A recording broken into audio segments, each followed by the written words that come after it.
Interessante como em cada coisa da vida, nós sempre precisamos de um sistema que funcione de uma forma completa para que as coisas deem certo. Quando nós vamos ligar um aparelho na tomada, nós precisamos de um positivo e um negativo. E aí você diz, não pastor, dá para usar também 2 positivos, até dá, mas são diferentes. Dá para usar 3, pastor, se a máquina for trifásica, dá, mas eles são diferentes, eles não são iguais. E quando você vai lá para o mercado financeiro, quando você tem uma unit, você tem 2 ações da mesma empresa que são diferentes nas suas características, mas juntas elas formam uma unidade. O pastor fala mais simples, eu falo, você e a sua mulher, vocês são diferentes, mas vocês podem formar uma unidade. E o Senhor Jesus apresentou a unidade como um preço para que possamos manifestar a totalidade de Cristo. Mas a unidade, ela tem um caminho, mas ela também tem limites. Ela tem um meio de se manifestar, mas ela também tem diretrizes que limitam com quem nós podemos tê-la. E hoje eu quero falar um pouco sobre isso, porque como diz a Bíblia em Colossenses 1:24, a igreja é o corpo de Cristo. E a esperança do mundo é que nós manifestemos quem é Jesus Cristo. Que através de nós, igreja de Jesus, seja possível que aqueles que olham, vejam Jesus. Agora, como de fato nós podemos ser esse corpo? Como de fato podemos fazer o que nos diz Atos capítulo 1, versículo 8? Mas serei minhas testemunhas em Jerusalém, Judeia e Samaria, até os confins da terra. Fala de recebermos o poder para sermos testemunhas, e eu sempre gosto de ensinar dizendo que ele fala que o desejo de Deus é que nós, uma vez tendo recebido o Espírito Santo, possamos fazer a reconstituição da cena da vida de Jesus. De modo que se alguém perguntar que prova temos de que Jesus de fato existiu, como a Bíblia diz, e você possa dizer, olha para mim. E que você possa dizer, olha para mim, olha para a igreja, porque se você observar a minha vida, a vida da igreja, você vai ver que Jesus é real. Porque a minha vida, a vida da minha igreja, reflete Jesus andando sobre essa terra. É isso a promessa de Atos 1:8. É para isso que buscamos ser cheios do Espírito Santo. Amém? Ok? Jesus respondeu e manifestou o Pai. E ele disse em João capítulo 17, versículo 21. João 17, 21. Para que todos sejam um, Pai, como tu estás em mim e eu em ti, que eles também estejam em nós, para que o mundo creia que tu me enviaste. Quando que as pessoas deste mundo que não conhecem ainda o Senhor Jesus, não Jesus como um mero conceito, mas Jesus, uma pessoa viva com quem nos relacionamos, como que as pessoas, elas crerão em Jesus? Primeiro, quando você tiver unidade com esse Jesus Cristo. E segundo, quando nós tivermos a unidade entre nós. Amém? Agora, como nós podemos fazer isso? E nós queremos caminhar por alguns passos nessa direção. Amém? E como pastor, eu tenho visto em diversos lugares esse grande desafio. E como membro do Conselho de Pastores aqui de Caxias do Sul, e como pastor da Fonte Church, eu vejo que isso é um grande desafio, inclusive e talvez até mais para nós pastores. Porque você quer ver um pastor ficar irritado, é você mexer na teologia dele. E entre pastores, às vezes isso é difícil, mas a unidade, ela não é entre iguais. A questão da unidade não tem a ver com ser igual, ela tem a ver com ter um mesmo propósito. Vamos lá, um simples exemplo. O marido e a mulher são diferentes, um é masculino, o outro é feminino, mas eles têm um propósito, entre muitos, ter filhos. Então o que os une não é o ser iguais ou diferentes, o que os une é um propósito específico. E essa é a nossa caminhada como igreja. Quando nós estamos lá no Conselho de Pastores, tem cada ideia diferente.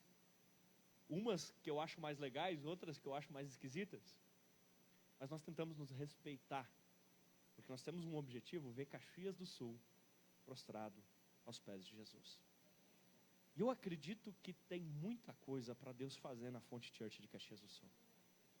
Por isso a nossa diversidade, ela é muito importante, desde que ela frutifique no mesmo propósito. E isso acontecerá através dessa nossa unidade. Amém?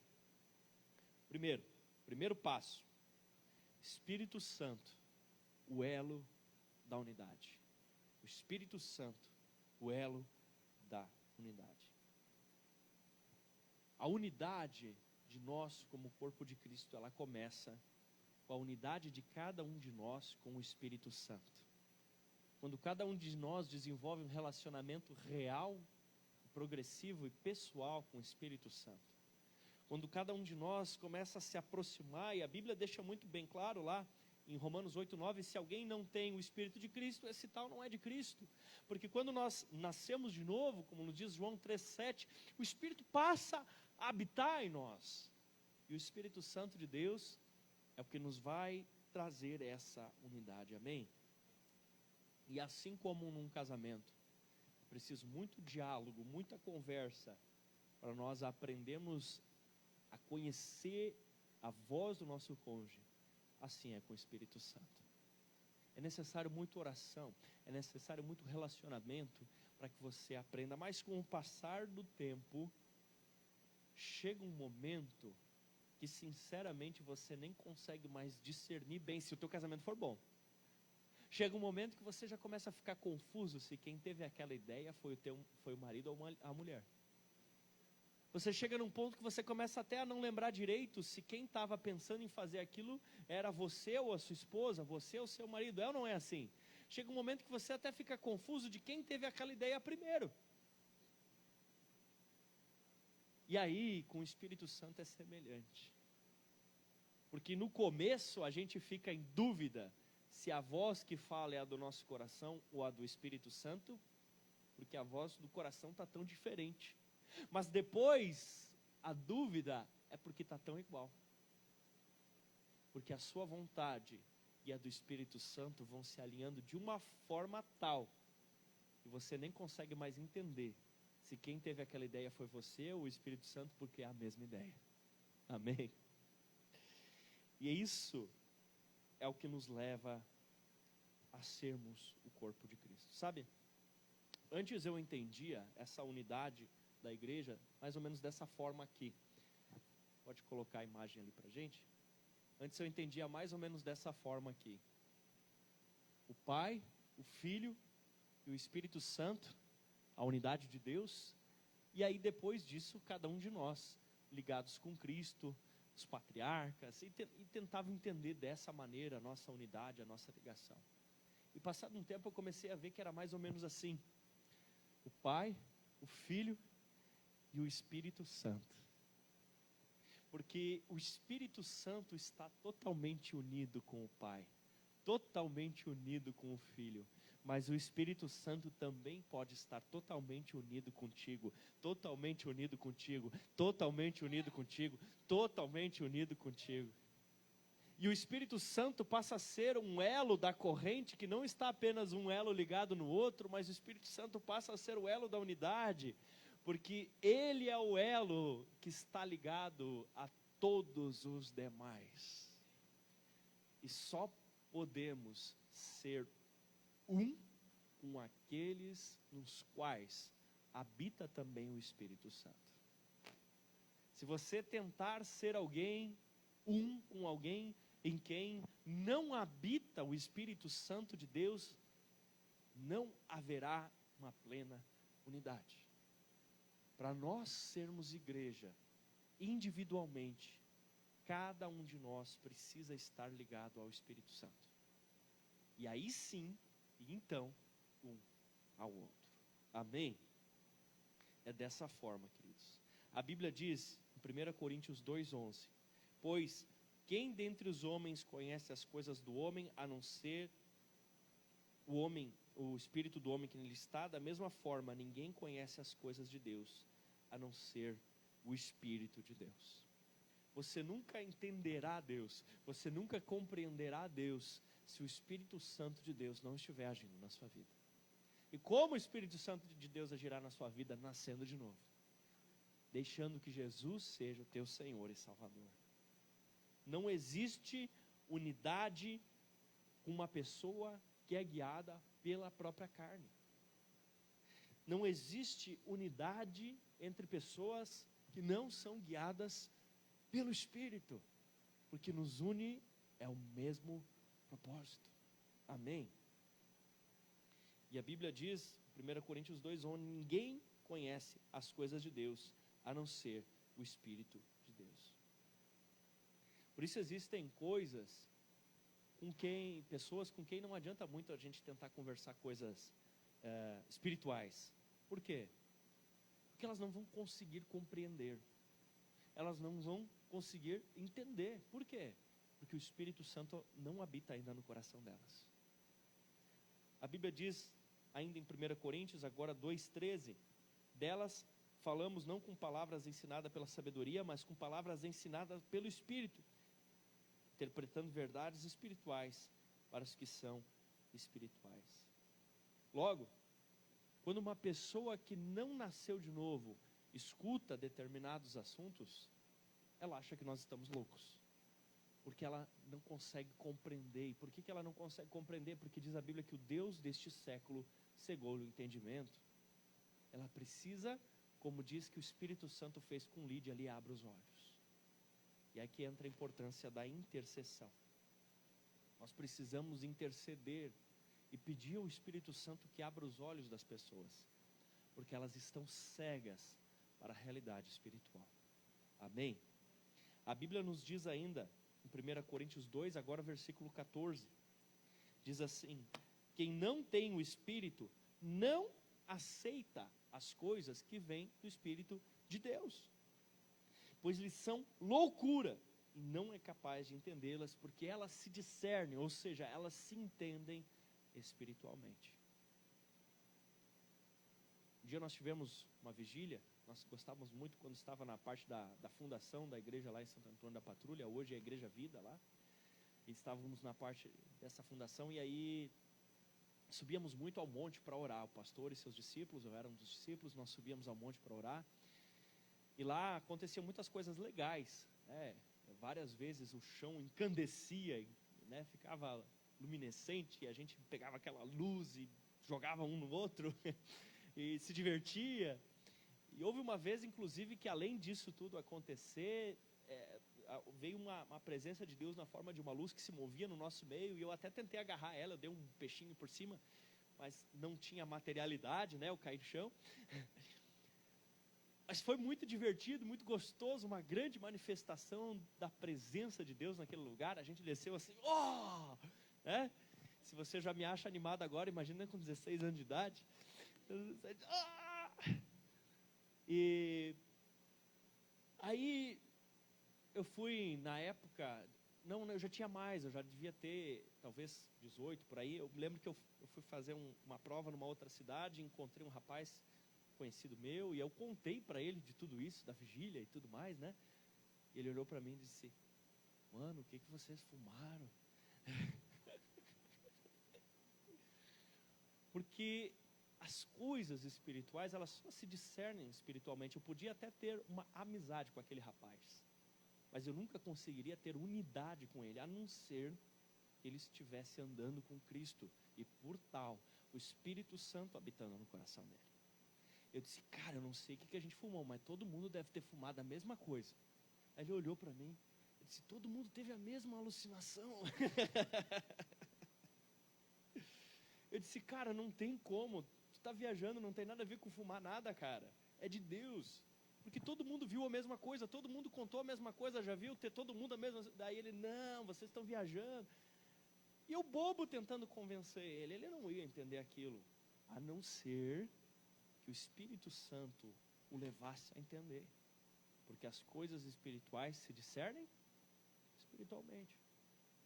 Então você vai ter amizade com muitas pessoas, você vai ter relacionamento com muitas pessoas, Mas você só vai conseguir ter unidade com pessoas nas quais o Espírito Santo de Deus mora e que por ele são guiadas.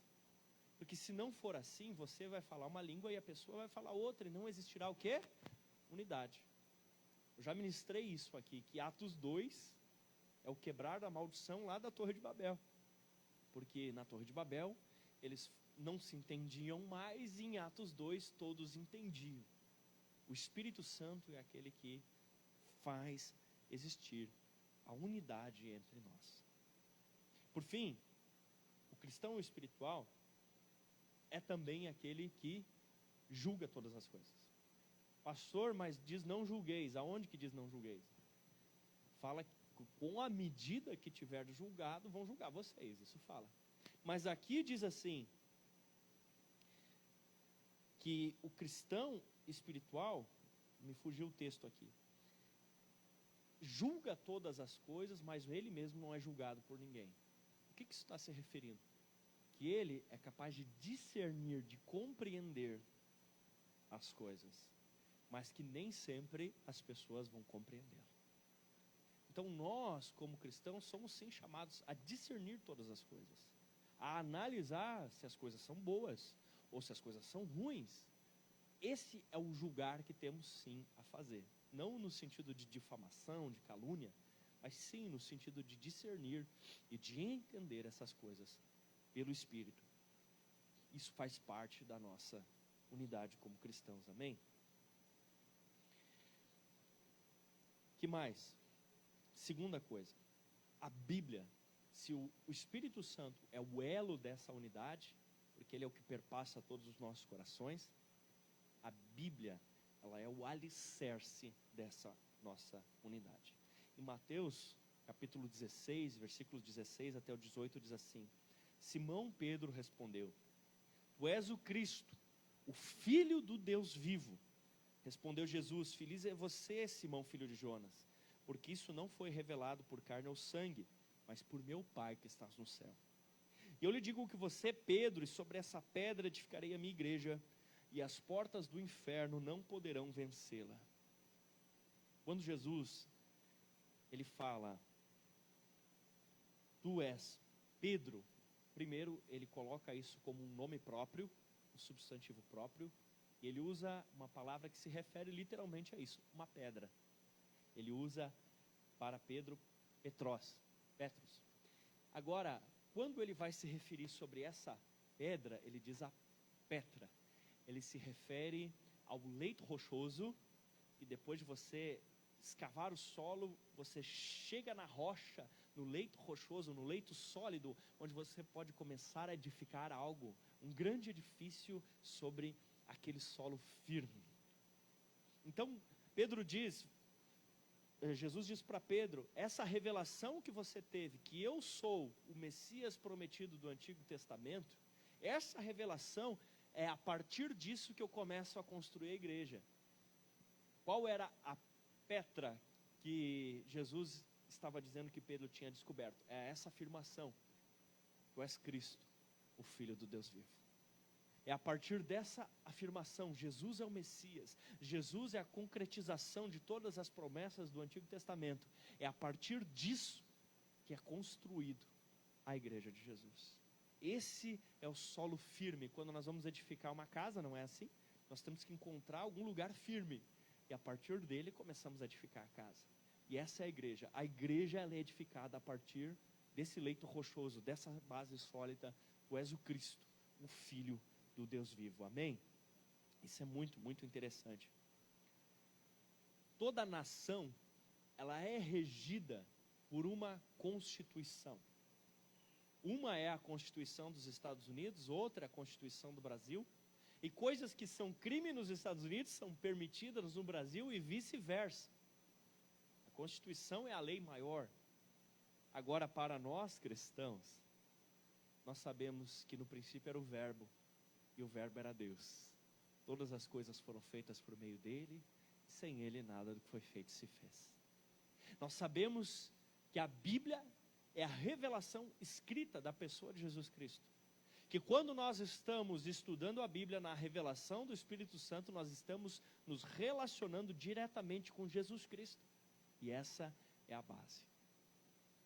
Como nós podemos nos sentir e nos entender brasileiros, a despeito de tantas diferenças que existem entre nós? Aqui tem gente tomando chimarrão, ali ó, a Jéssica tomando, acabei de te expor em público. E se nós estivéssemos em outro estado, talvez teria alguém com o ventilador ligado hoje à noite, talvez teria alguém tomando uma água de coco, talvez teria alguém, sei lá, fazendo o quê? Mas como somos um povo, nós estamos debaixo de uma mesma Constituição. E apesar de que há peculiaridades em cada estado, em cada município, mas existe uma única Constituição para o Brasil e todo brasileiro tem que segui-la. Para nós, como cristãos, só é possível existir unidade porque existe uma única Constituição sobre todos os cristãos do mundo. E ela é a Bíblia Sagrada. Não existe unidade sem Bíblia. Sem Bíblia não existe unidade, porque a unidade é a constituição máxima de todos os cristãos ao redor do mundo. Pastor, mas e aquelas regras que são específicas de cada denominação? Cada estado do Brasil tem algumas leis, mas nenhuma delas ofende a Constituição Federal. Cada município tem as suas leis, mas eles respeitam a Constituição as leis do estado e respeitam a Constituição Federal. Você consegue entender isso? Cada igreja tem suas regras internas, tem seus costumes, mas todas as igrejas do mundo que são verdadeiras precisam estar debaixo da Bíblia Sagrada, na revelação do Espírito Santo. Amém? Aleluia. Glória a Deus. Não é possível existir unidade entre duas pessoas se uma delas não respeita a Bíblia como lei máxima sobre a sua vida. Não há como. Não há como. Porque chega uma hora que precisa ter alguma verdade, alguma base, algum lugar, algo onde a gente vá se referendar para tomar decisões, para discernir, para entender o que é certo e o que é errado. E ali está a Bíblia Sagrada. Você não conseguirá se sentir um com a igreja se você não viver debaixo das palavras do seu mestre. Você não conseguirá se dar bem em igreja verdadeira nenhuma enquanto você não se sujeitar à Bíblia como o teto e a regra máxima e a base e a estrutura da sua vida. A palavra de Deus é a palavra final. Amém? É só assim. Mas tem gente que diz: mas hoje em dia não é mais assim, isso é para aquele tempo. Que tempo, meu filho? Porque a Bíblia que eu conheço, ela conta desde a criação do universo até os fins dos tempos. A Bíblia que eu conheço, ela conta desde como Jesus, o Senhor criou cada detalhe das coisas, até como elas terminam, com alguns indo para Nova Jerusalém, a igreja subindo, indo para Nova Jerusalém com o seu amado, e aqueles que o rejeitaram, indo com Satanás para o lago de fogo que arde com enxofre. A Bíblia conta do começo ao fim. Aí você vai me dizer, isso é para aquele tempo. Mas que tempo? De que tempo você está falando que não está narrado na Bíblia? A Bíblia narra tudo, antes da história da humanidade e após a história da humanidade. Amém? Por isso, ela precisa ser a regra máxima. Aleluia. Você quer viver em unidade como igreja? Vai estudar a Bíblia. Vai estudar a Bíblia. Porque não há unidade entre uma pessoa que respeita a Bíblia e uma pessoa que não respeita a Bíblia. E para respeitar, é importante que nós venhamos a conhecer. Você não tem afinidade com a Bíblia, você não vai conseguir ter unidade com a igreja. A unidade com a igreja virá também através da sua afinidade com a Bíblia. Quando você estuda a Bíblia na revelação do Espírito Santo, é como se você estivesse escutando o próprio Jesus falando.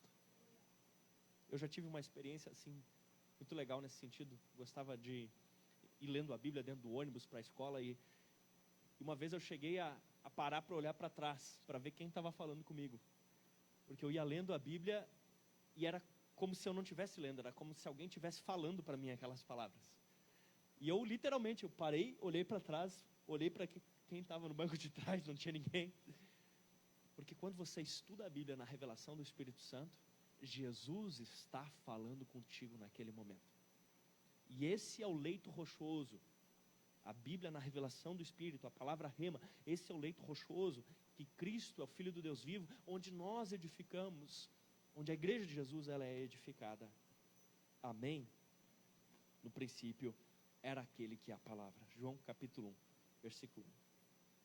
A terceira coisa, para nós conseguirmos andar em unidade, é a submissão, porque ela estrutura a unidade. Deus é um Deus que fez e que faz tudo de uma forma organizada. E como eu gosto de dizer, o Pai, o Filho e o Espírito Santo são iguais em majestade, em grandeza e poder, e mesmo assim se organizaram de uma forma que o Pai enviou Jesus para a terra e Jesus enviou o Espírito para a igreja. Olha só, que coisa interessantíssima. E Deus criou dessa seguinte forma. Deus fez, e mesmo na família, Deus colocou o marido como líder, em seguida a esposa e depois os filhos. E se cada um destes fizer o que der na cabeça, vira uma bagunça. Se cada pessoa num lugar fizer o que der na cabeça, vira uma bagunça. Você consegue imaginar um ambiente de sala de aula onde cada um faz o que está com vontade de fazer? Você consegue imaginar? Uma empresa onde cada um faz o que está com vontade de fazer? Meu Deus do céu. Isso vira um tendel. Vira uma confusão, vira um negócio sem pé e nem cabeça. E às vezes as pessoas elas criam um arrepio quando escutam a palavra submissão, porque elas pensam que isso é opressão, e não, justo o contrário.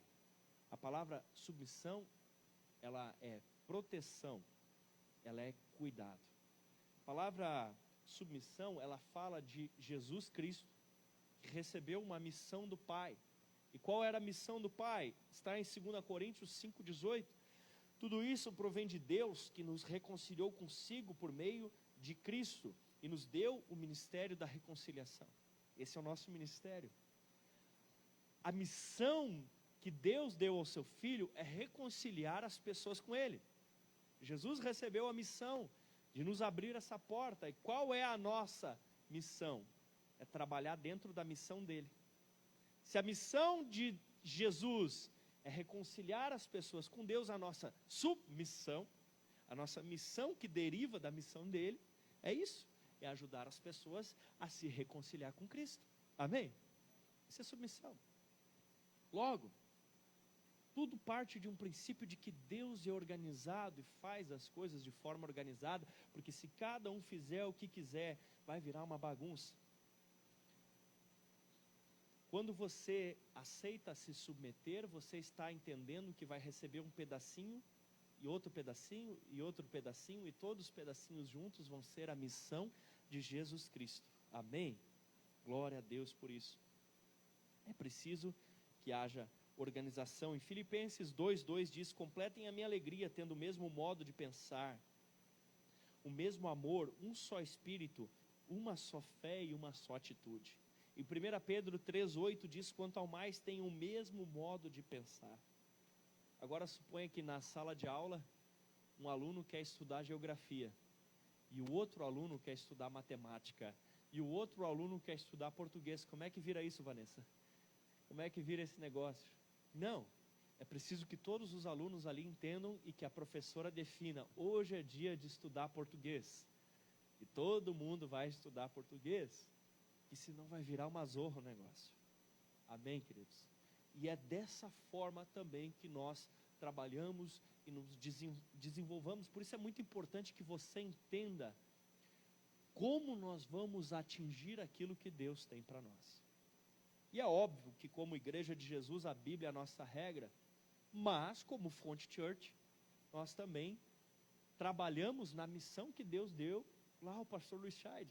E trabalhamos como região sul na missão que Deus deu ao pastor Otávio, e trabalhamos aqui no Rio Grande do Sul como o Senhor tem nos chamado aqui a trabalhar, eu e a pastora Tássia, e lá na sua rede, conforme Deus tem dado aos pastores da sua rede, lá na sua cela, conforme na sua cela, mas em tudo isso, nós não queremos ninguém achando que é dono do outro, ninguém oprimindo o outro, ninguém querendo governar sobre a vida do outro, nada disso, nada disso. Nós queremos, sabe, ver o quê? Todo mundo conseguindo servir na missão de Cristo, cada um no pedacinho que o Senhor vai dando.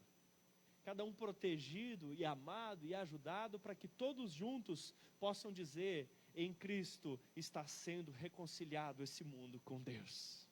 Aleluia. Essa é a ideia. Essa é o trabalho.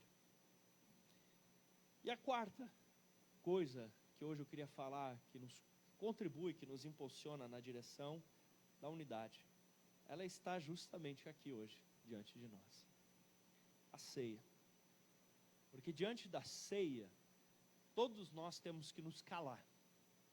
Porque diante da ceia, nenhum de nós é capaz de levantar e dizer: eu me salvo por mim mesmo. Porque a própria Bíblia diz que se alguém disser que não tem pecado, é mentiroso. Aí já pecou, mentiu. E já era. Diante da ceia, nós entendemos que todos nós iríamos por um mesmo inferno, mas por causa de um mesmo sangue derramado, agora somos capazes em Cristo de morar no mesmo céu. A ceia despedaça nossos argumentos porque nos nivela. E todos foram condenados, mas em Cristo todos podem ser justificados. O cálice é a razão pela qual nós não podemos nunca mais empinar o nosso nariz e achar que a gente é grande coisa, no sentido de que melhores ou piores uns que os outros. Muito obrigado, Marcelo. Porque neste cálice é um cálice de unidade. Este cálice é um cálice de arrependimento. Que quem bebe desse cálice admite seus erros, suas falhas, suas fraquezas. Que, como já diziam os antigos, a igreja, ela é como um grande hospital. E a verdade é essa. São raros os que chegaram na igreja porque estavam bem. São raros os que chegaram na igreja porque estava tudo legal. Estava bem, o casamento estava maravilhoso, estava cheio de saúde, estava cheio de dinheiro, o emprego estava bom. E aí disse: está tudo tão perfeito, eu vou começar a ir na igreja para agradecer.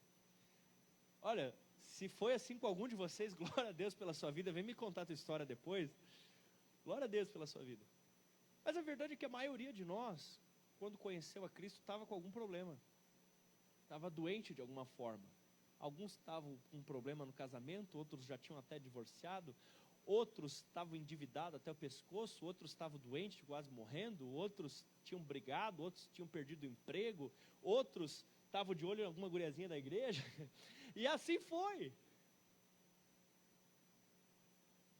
E aí a igreja se torna um lugar onde a gente atrai um monte de gente diferente e às vezes um monte de gente doente. Não é? Todo tipo de gente. Mas isso aqui nivela a gente. Porque diante do sangue de Jesus, ninguém pode dizer que foi salvo pelas suas próprias pernas. Esse é o cálice da unidade. Mas o outro elemento também é muito forte. Porque é o pão. Como eu tenho dito aqui, né? Pão bom é aquele que você olha para ele e não consegue discernir os ingredientes. Não sei se já te aconteceu, mas ou coisinha triste quando você vai comer um pão e morde um grão de sal no meio do pão. É ou não é? Ou coisa ruim. Vai comer o pãozinho. Ou quando você está comendo o pãozinho e de repente uma fatia, um pedaço estava salgado demais, o outro doce demais, não está mexido direito, não é ruim. Mas pão bom é aquele que você não consegue ver a diferença. Onde o açúcar, ele não perde a sua identidade de ser açúcar, mas ele abre mão dela para que o pão apareça. Onde o sal faz o seu trabalho de ser sal, mas ele abre mão de aparecer para que o pão seja bem visto. E se você bota ovo, tem gente que não bota. Se você bota ovo, o ovo faz o mesmo. E se você bota fermento, o fermento faz o mesmo. E cada um daqueles ingredientes vai usando a peculiaridade que de Deus recebeu, mas abrindo mão dela para que o pão apareça. E essa é a igreja. Onde tantos ingredientes diferentes, que parecem até antagônicos entre si. Quando você olha para o sal e você olha para o açúcar, eles parecem ser de mundos diferentes. Mas se você colocar os dois na proporção certa, vai melhorar a receita. Né, Jaque?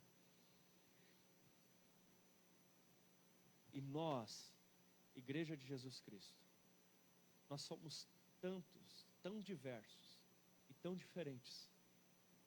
Mas se cada um de nós estiver disposto a usar as suas características em prol da igreja, mas não exigir aparecer e desejar é que o pão apareça, aí o que Jesus disse será visto pelo mundo. Porque ele disse: eu sou o pão vivo que desceu do céu. E ele disse: Pai, que eles sejam um. Lembra que a gente começou com esse versículo? Como eu e tu somos um, para que o mundo creia que tu me enviaste. Quando que o mundo crê que Deus enviou Jesus Cristo para nos salvar, e que Jesus Cristo enviou o Espírito para em nós habitar? Quando nós somos um. Amém? Eu te pergunto nessa noite, como está o teu relacionamento com o Espírito Santo, que é o elo da unidade? Você tem sido amigo do Espírito Santo? Você tem tido unidade com o Espírito Santo? Você tem tido relacionamento com o Espírito Santo? Você não conseguirá viver em unidade se você não tiver relacionamento com o Espírito Santo e com pessoas que não tenham esse relacionamento. Segundo, a sua vida está baseada na rocha, que é Jesus Cristo manifesto na sua palavra. Que se você não tiver afinidade com a Bíblia, você não terá afinidade com a igreja.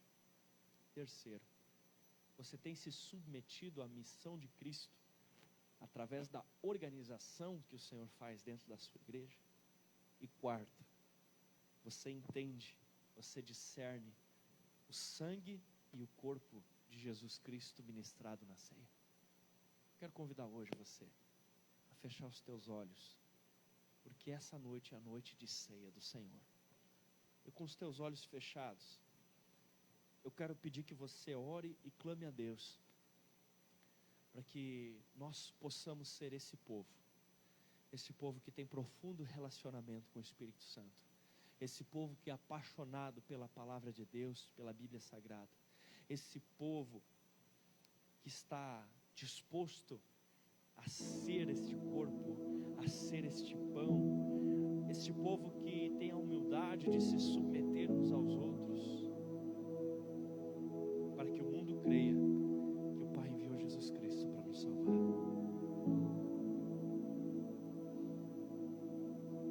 Nós somos iguais, meu querido. Se você já nasceu de novo, se você já entregou a vida para Jesus, nós somos iguais. Por isso o Senhor hoje está de braços abertos para nos receber